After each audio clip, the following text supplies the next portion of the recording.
What's up, ladies and gentlemen? It's good to see you today in the Speak and See show. Like, subscribe, click that notification button so when I get information out, you can get information in. Which brings us now to the EIDL loan. The EIDL loan that many Americans just honestly don't even know what went down. But every politician in office knows exactly what happened. And with the dead of night of silence that we're hearing from them, it gives merit to everything I've said. This is exactly how things went down. Millions of small businesses were overtaken by a fear-based messaging media hyping of a virus. Not only mental fear-based promotions by both sides, but law enforcement lockdowns on mandates issued by the ones that were elected. To small businesses, take the loan because this could be ongoing forever. Who knew? We have a $10,000 grant that will keep you sustained, they said. So the small businesses signed up for a $10,000 grant only to find themselves in a tunneled loan application that they have to fill out in order to get the grant, right? Am I wrong? No. The grants that were needed only had 10% of the funds that were needed to fulfill the storm of applications. So businesses that signed the loan applications only received grants depending on the amount of employees now that they had. They switched up on us. The $10K EIDL grant wasn't at all what they told you it was. Tell me I'm wrong. So uncertainty claimed you need this loan to survive now, or watch your whole life's work get washed down the drain and start all over with no money, no hope for the future as this great reset in the world plays out and leaves you stranded, homeless, in food lines, wearing masks and surrounded by dying corpses that are surrounded you. That's the picture that they painted. That's the picture that everybody was looking at, including a lot of small businesses. So it's their fault screams one side of the aisle. It's their fault screams the other side. But now they're looking at small businesses saying it's your fault. Silence. Silence. In turn screams pay up or else, right? Silence which shouts aloud, do as I say.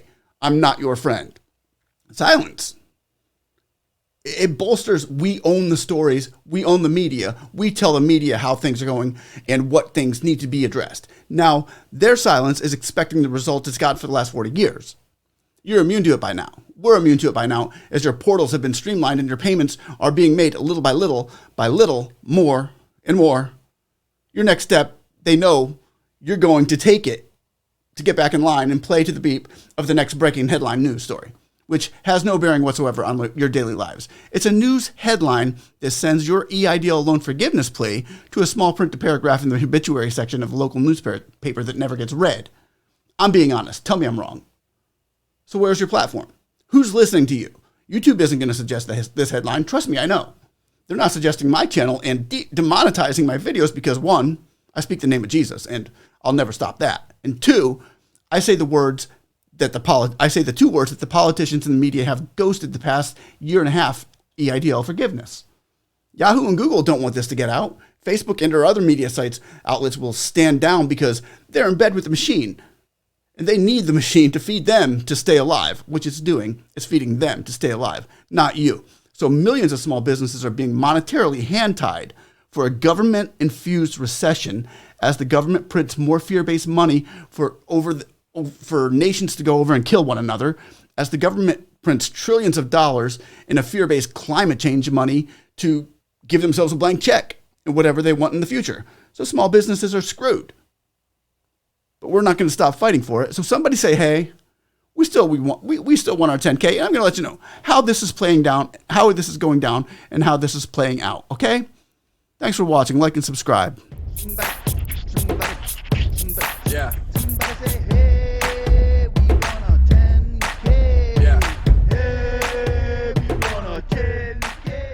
Welcome back, everybody. And if you're not familiar with the channel, welcome to Speak and See channel. We'd love to have you in here voting and helping us get this EIDL loan forgiveness. It can be done, and I'm showing ways to do it. I'm giving the outline of how to get this done, which is calling our senators and local congressmen and politicians to put a bill to the floor, or at least speak to the SBA and give them authority to, forgive the EIDL loans, or at least defer them for another 6 months while the economy gets much better. It needs to get much better in order for these EIDL loan forgivenesses or EIDL loans to even be paid. So here's what's going down. And comparing the spoken words of our politicians to take actions ratio in a legislative text and rendering bills to the floor necessary for completing the EIDL administrative process to finalize the pandering and ear candy that they continually serve over and over on the cameras for swaying the voters. Not with actionable words, but to get things done by simply to get the next viral video in the media. That's what they're looking at right now. Who does this? Your Republicans and politicians and Democrats, elected officials, that's who. The valuation process by your politicians, by the words and the promises by your politicians, we can say are floxy, noxy, nihilopilification. Google it. You'll find out what it means. Let me give you an example of how the Senate and Congress has tricked Americans into thinking they would garner more control over their lives, while having a perfect system to take control away from your business year by year as the noose gets tighter and tighter around your neck by law. Neither side wants the system to change for you. They found ways to desensitize your mindset to form their system. Allow me to explain this, please. I'd love to put this all in context for you to make you wiser, more confident in your being. Because in all truth, no matter what the mainstream media or anyone says, you do have control over what's happening. Oh no, he's telling everyone that's have control over what's happening. Nope. Hope YouTube doesn't ghost me for saying that. They will, but I don't care. Let the truth be told. It'll go off somewhere, Rumble, or anywhere else. As Edmund Burke or John Stuart Mill once noted, they said, the only thing necessary for the triumph of evil is for good men to do nothing. Well, I agree. Do you? Let me know down below. You think good men have to do something. Good men and women have to stand up and do something. Remember, it's not the politicians trying to make you mad at other politicians. That's the show.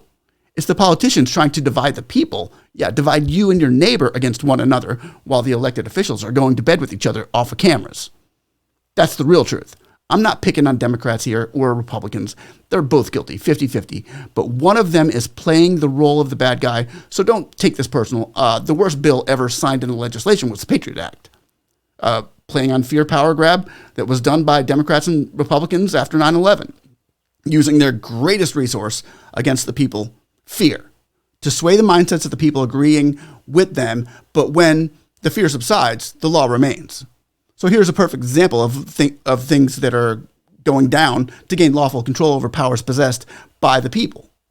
That's what they're trying to do, take your power. As time passes, the laws are enforced little by little, and what they promised they would fight against, for you, they become as crickets, as they bring your mind into another concern. Henceforth, quietly and deceivingly moving forward on their objective to gain more forceful control. 87,000 IRS agents, for example, to gain more control. That's what Ben Cardin's talking about right now, building the great big IRS building. That's a lot. Step one, the Democrat Senate writes here's how it goes down. The Democrat Senate writes this heart-wrenching bill that 99% of Americans are against. Take the 87,000 IRS agents, for example. While they have the majority of both the House and the Senate, they write it and it passes through. They write a bill that orders all Americans to report any transaction over $600 to the IRS. Any transaction, whether it be a birthday gift or someone paying you back on some money that you've lent them, or a sale of one of your guitars on Facebook Marketplace, whatever. The transaction's over $600. You got to report it to the IRS as income, even though maybe it wasn't even an income. It could have even been a loss. Democrat majority of both House and Senate, it goes through with the Democrat majority that the Democrats had, both House and Senate. It goes through and gets signed by the president. Who would have thought? The Republicans use this as bait for their votes on their end, saying that we're going to get rid of the bills that enforce catastrophic legislative weaponry for the American people, knowing that they can't do it because they would need the Senate's approval as well as the signature from the Democratic president. But most Americans don't know how legislation works. So they fall for the trap and vote for the Republicans in the Congress, giving them the majority, but still giving the Senate over to the Democrats, which without both together, it's time wasting and useless. So Congress writes the bill to fulfill the meaningless words, and they vote in favor of ending the $600 reporting rule. Knowing that the Senate will vote against the bill stays in play. More power over you. They both had a hand in it, so don't think they didn't. Years go by, and the law gets enforced. Okay, the construction of new government forces build the buildings and hire people to enforce the law, which use of law enforcement officers jails and imprisons and confines those who don't submit to it. All done little by little as not to upset the people at once. Now, with over years gone by, and the bill is long forgotten because other bills that they are putting on the headlines, they throw a new headline on the bill, or out there in the media, a headline that makes the bill shrink back, and no big concern. The people are now concerned about the new power grabs and the current events. This is old news. So we're all playing to the beat. But in reality, now it's happening, and you're immune to having less control of your income and your livelihoods. Next election comes, okay? They each blaming each other for different problems in America. So a newly elected official comes in and the teeter-totter now swings in their favor, Republican, Democrat. They use the control that the party has delivered and make some outrageous power grab of a bill which again sends people in an uproar, but the bill still gets passed in both House and Senate, and once again repeated, but never given back control to the people. Wash, rinse, repeat. Forgotten, immune, desensitized, and minds confused and focused on new problems that they can clickbait people into focusing on. Step 4. In playing during all of these, in the middle of it all, the step 4 may be the most important of them all. It's why all the new laws are being implemented. The politicians find emotional strings to pull away from what the true purpose of what laws can truly accomplish. They start by giving you a bill saying you have to love one another, which you have to get along with each other. A bill. And knowing full and well that they cannot lawfully enforce you to do such a thing, but it's what 99% of Americans do without the government's guidance anyway. However, to make you feel as if one party is more loving and caring than the next, they distract people using the media and using their puppets and keep their cameras and stories away from what they're really doing. They've become professional psychiatrists who have mastered how to move the minds of everyday 30-second clip fast food self-indulged individuals that won't take a few moments to research an idea from both sides of the aisle. While your politician has been in office, what have they done by law to give you more control of your everyday lives? Name one.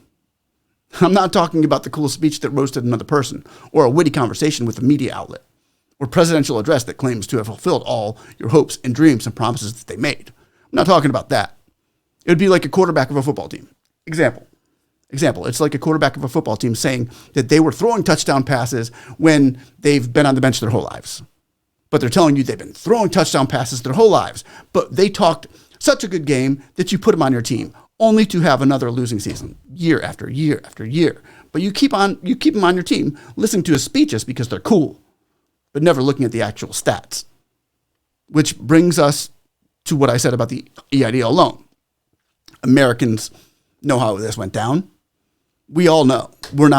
We can see it. We had a front row seat to it. Fear for you, giving you fear and feeding it and saying, we can take care of you. We can take care of you. Well, we all know there's only one being that can take care of us with all of our needs, according to his riches and glory. We know that. Most of us do. I've noticed from the comments that most of us do, and that's a good thing because that's where we're going to get the idol forgiveness from. It's coming from above. Not only are we going to put our natural calls to the Senate, calls to the congressmen, calls to all these, the staff members in their offices saying, we need EIDL loan forgiveness. We need this and that. That's our natural. Then we put our super on the natural. The super is God. God. He's going to take care of a lot of this. And once we can cast that care upon us, and it says he'll cast your cares and he'll sustain us, we can get into a mindset of knowing faith isn't what we see, it's what we know, of knowing that he's going to take care of it in any way, shape, or form. If we don't get it tomorrow or the next day, we know that he's going to supply all of our needs to pay that loan. In the process, we are also looking for EIDL loan forgiveness. And most of the world don't know that, and it's hard getting this message out to you guys because, well, YouTube is now giving me like $2 a day, which I don't know if you can live on $2 a day, or maybe that's the new spec. I don't know. But it's not happening as far as we're not getting any help from this. But we're going to continue. I'm going to continue on this channel because I love you all small businesses. I love you guys out there. And I want to keep this as real as possible. That's all I know how to do, is keep the truth being told and what's going on right now. And calling our congressmen and senators has been needful. It's been needful. However, it has also been less encouraging than I'd like to say. I'd love to say, yes, we're getting it out there, and all these congressmen and politicians are saying, yes, we agree with you, but they're not.